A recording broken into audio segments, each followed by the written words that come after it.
Our good friend Blue Buchanan with Wiltshire Gun. How are you? I'm good. How are you, Lee? Good. You are getting more and more stuff up on the rental counter. Now, these, what are we doing here? This looks like we're going futuristic on me. What do we have? This is pretty futuristic. This is FN's two guns that fire their proprietary 5.7 round. 5.7. We'll get to that in just a minute. So, FN, this is a company out of Belgium. Oh, okay. It's Fabrique Nationale is what it's called. They provide a lot of military arms for the U.S. military. The M249 and the 240 Bravo. Those are both made by FN out of Belgium. And these are two of the guns that they have available for civilian use. So here's the pistol, and it shoots the same round as this other gun we'll get to in a minute. Tell us about this pistol. This is very, very light. Almost feels like an air rifle. Yeah, it's all polymer. It's just except for the the parts that need to be metal. Pistol. It's called the FN 5.7, and that's an ode to the round, the 5.7.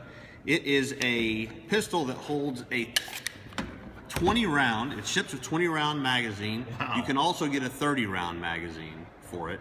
So yeah, that's 20 rounds of very powerful ammunition, high performance ammunition in a small package, and yeah, it's a great little gun.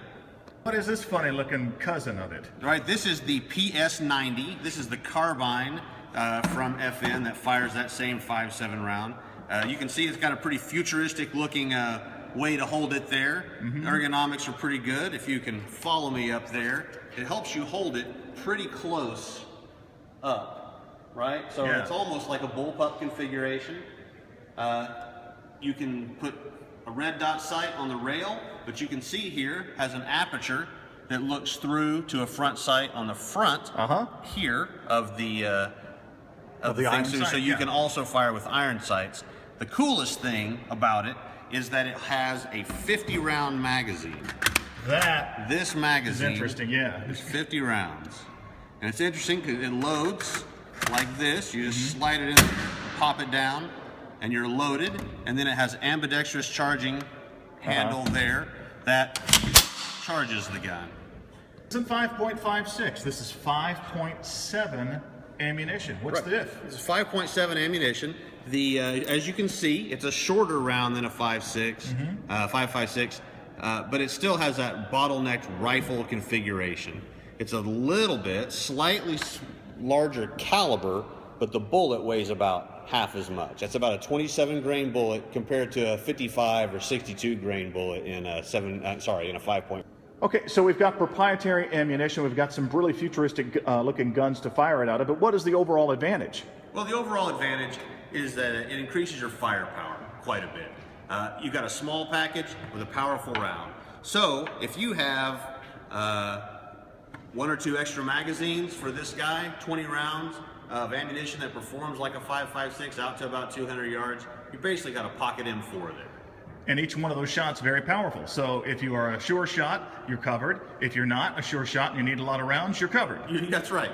If you're very accurate, good for you. And if you're not, you can have a little bit of suppressive fire if you need to. Is that the goal of why FN designed this? I think they designed it as to fit the role of what we call a personal defensive weapon. That's an idea that every soldier doesn't need a main battle weapon, right? Lots of soldiers work behind the front lines. Their job isn't combat, it's some sort of support role. And so they could carry a smaller gun that would be easier to employ and be out of their way while they do their primary jobs. All right, Lee, we've got the magazine loaded. I've got it inserted and there's a round in the chamber. The safety is right here, so if you're right or left-handed, you can manage that, no problem. Okay, so we're just gonna go from safe to fire and shoot one or two. Give it a try, all right. All right.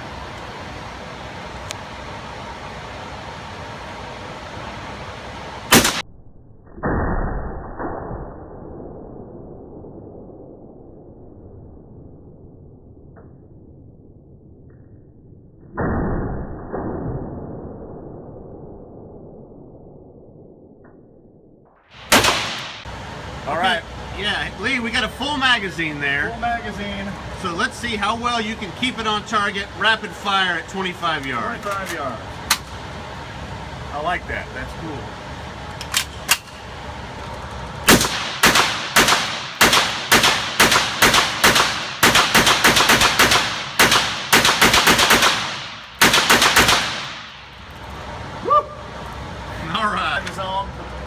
a lot of hits in the vitals. That is. All right.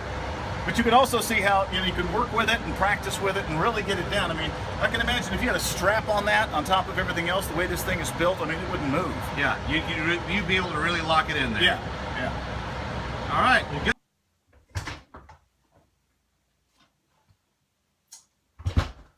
Oh, that's right. I was going to show you what it's like to participate in the annual Aiming for Miracles clay shoot by Edmund Kiwanis Club to benefit the Children's Miracle Network. Let's go have a look.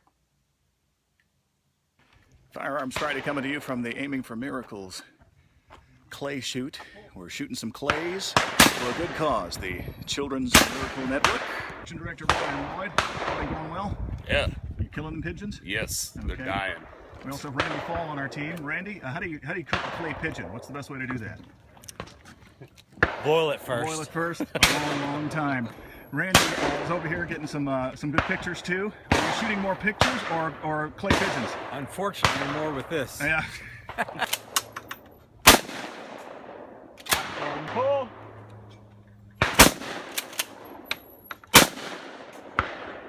Pull.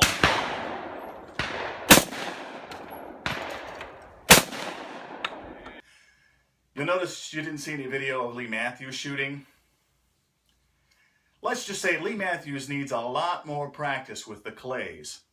Hope you enjoyed this week's Firearms Friday, and as usual, remember, guns for everyone.